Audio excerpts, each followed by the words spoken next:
روحي وصار الدمع يهدي. رب اشرح لي صدري ويسر لي أمري واحلل عقدة من لساني يفقه قولي. اللهم صل على محمد وعلى آل محمد كما صليت على إبراهيم وعلى آل إبراهيم إنك حميد مجيد. اللهم بارك على محمد وعلى آل محمد كما باركت على إبراهيم وعلى آل إبراهيم إنك حميد مجيد. محترم بزرگوں اور ملت کے نوجوانوں، جیسا کہ آپ جانتے ہیں سیرت النبی صلی اللہ علیہ وسلم کے دروس چل رہے ہیں۔ کل کے درس میں ہم لوگوں نے جانا کہ رسول پاک صلی اللہ علیہ وسلم کی دشمنی میں مکے والوں نے حد سے آگے بڑھنے کی کوشش کی۔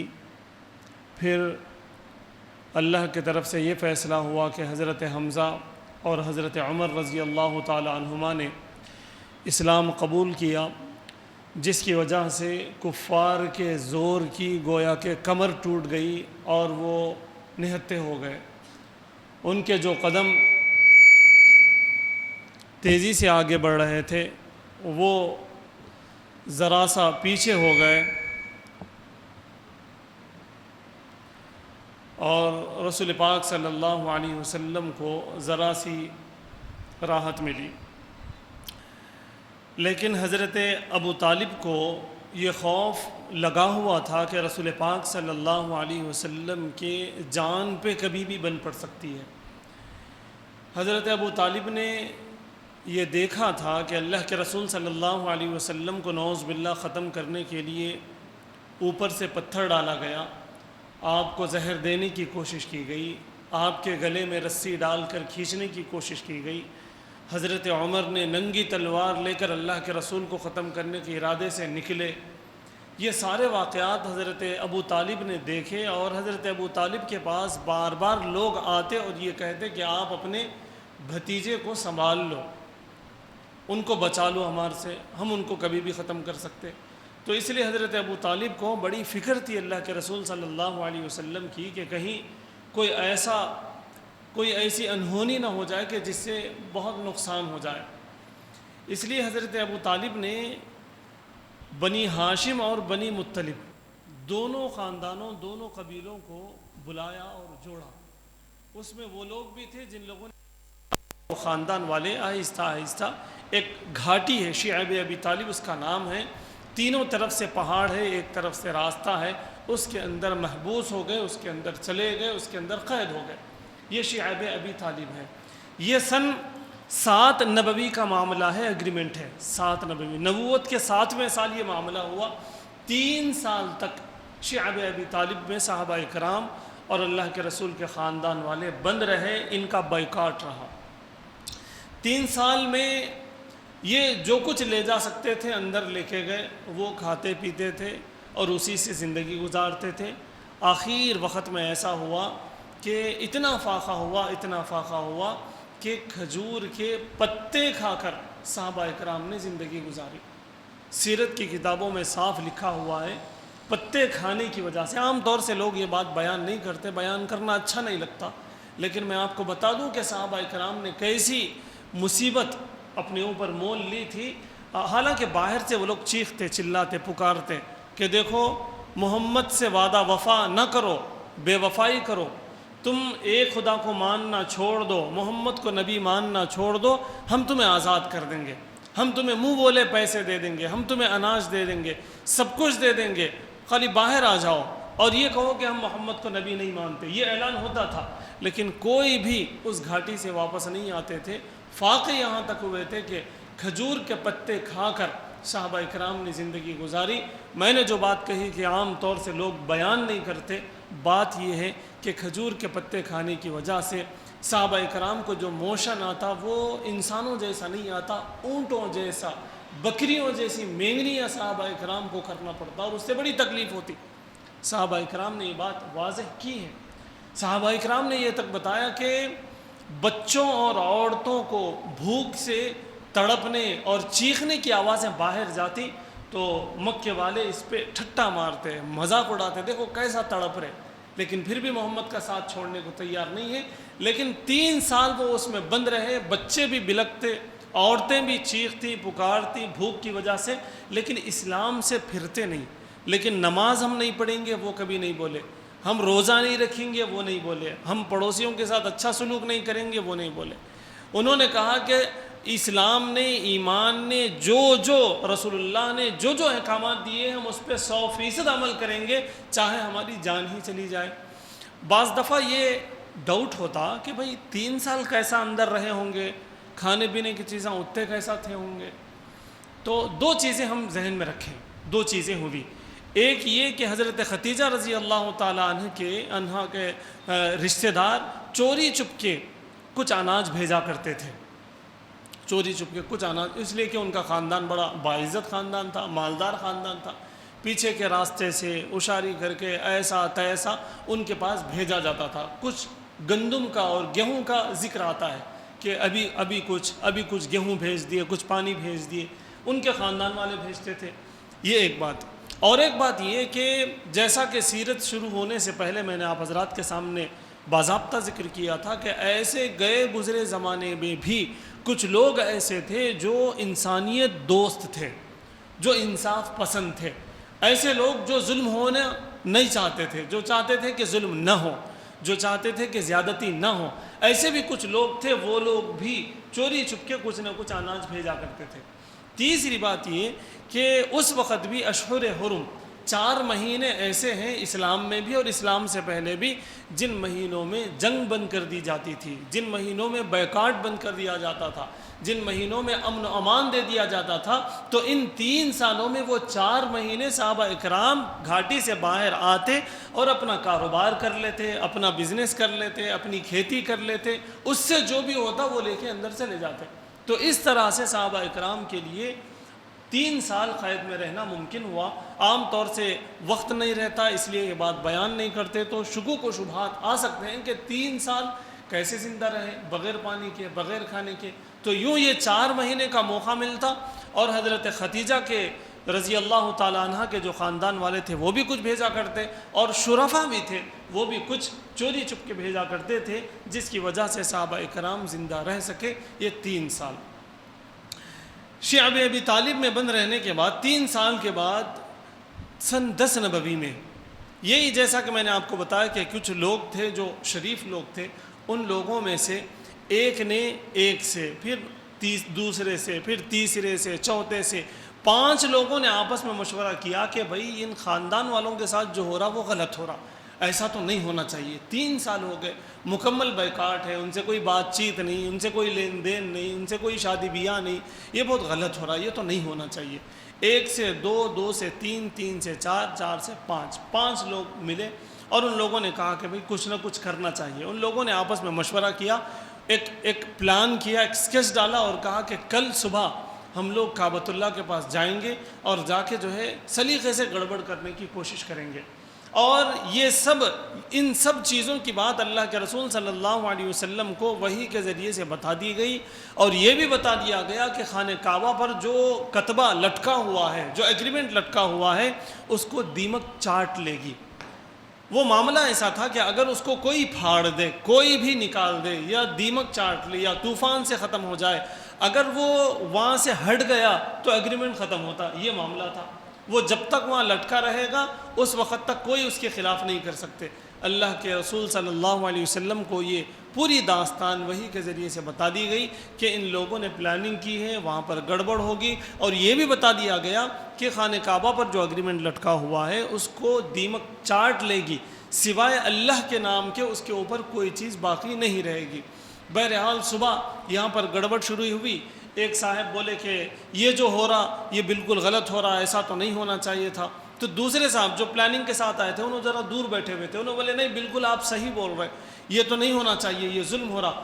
ابو لہب نے ابو جہل نے ایک کونے سے کہا کہ تم لوگ خاموش ہو جاؤ، تم لوگ جو کہہ رہے ہو وہ غلط ہے، یہاں جو کچھ ہو رہا ہے محمد کے ساتھ، ان کے خاندان والوں کے ساتھ، وہ صحیح ہو رہا۔ لیکن پھر تیسرے نے کہا کہ ابو جہل آپ خاموش بیٹھ جائیں، آپ جو کہہ رہے ہیں ہم پہلے سے اس کے مخالف ہیں، یہ نہیں ہونا چاہیے۔ پھر ایک طرف سے چوتھے نے کہا، پھر ایک طرف سے پانچویں نے کہا، ایک بھگدڑ سی مچ گئی۔ ان لوگوں نے اس طرح پلاننگ سے کام کیا۔ پھر وہاں پر ابو طالب بھی موجود تھے۔ ابو طالب نے کہا کہ دیکھو یہ لوگ جو کہہ رہے ہیں وہ صحیح ہے، تم لوگ جو کر رہے ہو وہ غلط کر رہے ہو۔ لوگوں نے کہا کہ ابو طالب تم یہاں کیسے، تمہیں تو شعب ابی طالب میں ہونا چاہیے تھا۔ تو ابو طالب نے کہا کہ مجھے میرے بھتیجے نے کہا کہ خانہ کعبہ کے اندر جو تم لوگوں نے لٹکایا ہے اس کا ایک معاملہ ہوا ہے، اگر وہ معاملہ صحیح ہے تو تم لوگ ہمارا بائیکاٹ ختم کر دو، اگر وہ بات غلط ہے تو پھر تم جو چاہو وہ کرو، میں اپنے بھتیجے کو تمہارے حوالے کر دوں گا۔ اس لیے کہ وحی کے ذریعے سے یہ بات بتا دی گئی تھی، اللہ کے رسول نے بتا دیا تھا۔ تو ابو طالب نے اس کو دیکھے بغیر چیلنج کے ساتھ یہ کہا کہ میرے بھتیجے نے جو بات کہی اگر وہ صحیح ہے تو ہمارا بائیکاٹ ختم کر دیا جائے، اگر ایسا نہیں ہے تو میں اپنے بھتیجے کو تمہارے حوالے کر دوں گا۔ ابو جہل بہت خوش ہوا اور کفار مکہ بہت خوش ہوئے، بولے کہ چلو کیا بات ہے۔ حضرت ابو طالب نے کہا کہ میرے بھتیجے نے کہا کہ خانہ کعبہ کے اندر جو ایگریمنٹ لگا ہوا ہے، جو کتبہ لگا ہوا ہے، اس میں سوائے اللہ کے نام کے کوئی اور چیز باقی نہیں ہے، کیڑوں نے اسے کھا لیا ہے، دیمک نے اسے کھا لیا ہے۔ ان لوگوں نے جلدی کی اور جا کے کھول کے دیکھا تو کیا پایا، جیسا اللہ کے رسول صلی اللہ علیہ وسلم نے فرمایا ویسے ہی پایا، جہاں جہاں اللہ کا نام تھا وہ باقی تھا، باقی سارا کا سارا کتبہ دیمک نے کھا لیا تھا۔ تو یہ بات واضح ہو گئی اور لوگوں کو بھی یقین ہو گیا کہ محمد صلی اللہ علیہ وسلم کے ساتھ اللہ کا ساتھ ہے اور ان کے پاس آنے والا کوئی جن یا بھوت نہیں ہے بلکہ وہ اللہ کا فرشتہ ہے۔ اس طرح بھی بہت سارے لوگوں نے اسلام کو چاہنا اور اسلام کو پرکھنا، اسلام کو پڑھنا، اسلام سے قریب ہونا ان لوگوں نے شروع کیا، اور وہاں اس گھاٹی سے اللہ کے رسول کو اور سارے لوگوں کو رہائی مل گئی، اس بائیکاٹ کو ختم کر دیا گیا۔ اس بائیکاٹ کو ختم کرنے کے بعد اللہ کے رسول صلی اللہ علیہ وسلم ابھی اپنی عام زندگی گزار رہے تھے کہ حضرت ابو طالب کی وفات کا ایک واقعہ پیش آیا۔ ابو طالب بڑے بیمار ہو گئے تھے، اس گھاٹی کے اندر طبیعت ان کی خراب ہو گئی تھی۔ باہر آنے کے بعد چند دنوں کے بعد 10 ہجری میں ہی، سن 10 نبوی میں ہی، ابھی یہ 10واں سال ہے نبوت کا، اللہ کے رسول صلی اللہ علیہ وسلم کے چچا حضرت ابو طالب کا انتقال ہوا۔ چونکہ ان کی بڑی پشت پناہی تھی، ان کا بڑا سپورٹ تھا، ان کی وجہ سے لوگ اللہ کے رسول پر ہاتھ ڈالنے کے لیے ڈرتے تھے۔ آپ صلی اللہ علیہ وسلم کو بڑا صدمہ ہوا، ابھی 3 سال کی قید ہوئی شعب ابی طالب میں، ابھی سنبھلے ہی نہیں تھے کہ حضرت ابو طالب کا انتقال ہوا۔ ان لوگوں کا اللہ کے رسول کو ستانا، صحابہ کو ستانا اور شدت سے شروع ہو گیا۔ پھر بعض روایتوں کے مطابق 2 مہینے بعد اور بعض روایتوں کے مطابق صرف 3 دن بعد حضرت خدیجہ رضی اللہ تعالی عنہ کی بھی وفات ہوئی۔ حضرت خدیجہ رضی اللہ تعالی عنہ سے بھی اللہ کے رسول کو بڑا سپورٹ تھا، ان کی خاندان کی وجہ سے، ان کے مال کی وجہ سے، ان کے جاہ کی وجہ سے، ان کی پوزیشن کی وجہ سے۔ اور خاص بات یہ تھی کہ اللہ کے رسول باہر محنت کر کے آتے، جب رات میں گھر آتے تو حضرت خدیجہ بڑی تسلی دیتے، اس سے اللہ کے رسول صلی اللہ علیہ وسلم کو بہت اطمینان ہوتا۔ یہ تسلی کے بول بھی اب نہیں رہے، آپ صلی اللہ علیہ وسلم بڑے پریشان۔ اس سال کو اللہ کے رسول صلی اللہ علیہ وسلم نے عام الحزن کہا ہے، غموں والا سال۔ ایک تو شعب ابی طالب کی مشقت، دوسرے تھے حضرت ابو طالب کا معاملہ، تیسرے حضرت خدیجہ کا معاملہ۔ اب یہاں مکے والے بہت ستانے لگے تو اللہ کے رسول صلی اللہ علیہ وسلم نے طائف کا سفر فرمایا۔ آپ نے یہ سوچا کہ ان لوگ تو میری بات نہیں مان رہے، اب چلے طائف کے لوگوں کو جا کے ہم جو ہے دعوت دیں گے، شاید وہ لوگ مان لیں۔ اللہ کے رسول صلی اللہ علیہ وسلم نے طائف کا انتخاب کیوں کیا؟ عام طور سے لوگ نہیں جانتے، اس کو جان لیجئے۔ مکہ مکرمہ کے اطراف میں جو ایجوکیٹڈ لوگ تھے، جو عقل مند لوگ تھے، جو تاجر لوگ تھے، جو سینس رکھتے تھے، کامن سینس رکھتے تھے، ان میں سب سے زیادہ اچھے لوگ، سب سے زیادہ پڑھے لکھے لوگ، سب سے زیادہ بزنس کرنے والے لوگ، عقل مند لوگ جو تھے وہ طائف کے تھے۔ تو اس لیے اللہ کے رسول صلی اللہ علیہ وسلم نے سوچا کہ چلو یہ لوگ تھوڑا روشن خیال ہیں، یہ لوگ تھوڑے اپڈیٹ رہنے والے لوگ ہیں، چلو ان کو جا کے ہم جو ہے دین کی دعوت دیتے ہیں۔ اللہ کے رسول صلی اللہ علیہ وسلم نے اپنے غلام حضرت زید بن حارثہ رضی اللہ تعالیٰ عنہ کے ساتھ طائف کا سفر فرمایا۔ طائف کا سفر بڑا دردناک سفر، بڑا خطرناک سفر۔ ان شارٹ میں بتانا چاہتا ہوں، اس کو تفصیل سے اگر بتائیں تو آپ یقین جانیے ہم خون کے آنسو روئیں گے، کلیجہ منہ کو آئے گا۔ اللہ کے رسول صلی اللہ علیہ وسلم بڑے بوجھل تھے۔ آپ نے جانا کہ 3 سال کی قید، پھر حضرت ابو طالب کی وفات، پھر حضرت ختیجہ کی وفات، ان لوگوں کا ظلم کرنا، آپ صلی اللہ علیہ وسلم بڑے تکلیف میں تھے۔ طائف کے سفر کرے، طائف میں گئے بعد کیا ہوا؟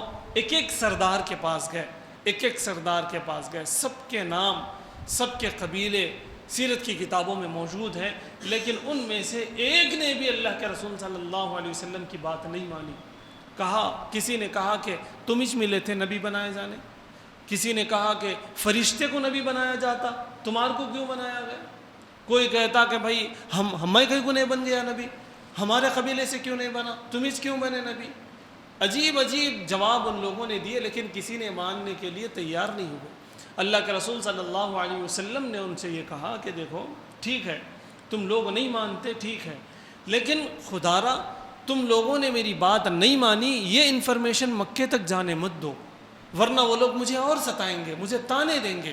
ہم نے نہیں مانا تو تم طائف میں گئے، طائف کے لوگ بھی تمہارے کو دھتکار دیے، تمہارے کو نہیں مانے، تمہارے کو کوئی بھی دنیا میں ماننے والے نہیں ہیں، اس طرح کے تانے دیں گے اور مجھے بڑی تکلیف ہوگی۔ ان لوگوں سے اللہ کے رسول نے کہا کہ تم لوگ یہ انفارمیشن لیک نہ کرو، لیکن ان بدماشوں نے یہ کہا کہ ابھی ہم انفارمیشن بھیجتے ہیں، اور ابھی ان لوگوں نے قاصدوں کو بھیج دیا اور کہا کہ تمہارے بارے میں تو ہم بولیں گے۔ اس کے بعد ان لوگوں نے اپنے شہر کے طائف کے اوباش لڑکوں کو، ہماری اپنی زبان میں یہاں کے جو لوکل لینگویج ہے اس میں سمجھ لیجیے آپ، آوارہ بچوں کو، آوارہ نوجوان لڑکوں کو اللہ کے رسول صلی اللہ علیہ وسلم کے پیچھے لگا دیا۔ بعض روایتوں کے مطابق 3 میل تک، سمجھ لیجیے آپ 5 سے 7 کلومیٹر یا 3 کلومیٹر آپ مان لیجئے، 3 کلومیٹر تک ایک طرف دوسرے طرف، دونوں طرف نوجوان لڑکے اپنے ہاتھوں میں پتھر لیے کھڑے ہیں۔ اللہ کے رسول صلی اللہ علیہ وسلم بیچ سے گزر رہے ہیں، وہ لوگ ٹاک ٹاک کے اللہ کے رسول صلی اللہ علیہ وسلم کو مار رہے ہیں۔ ان کو حکم ہوا تھا کہ تم لوگ ان کو مار مار کے طائف سے باہر کر دینا۔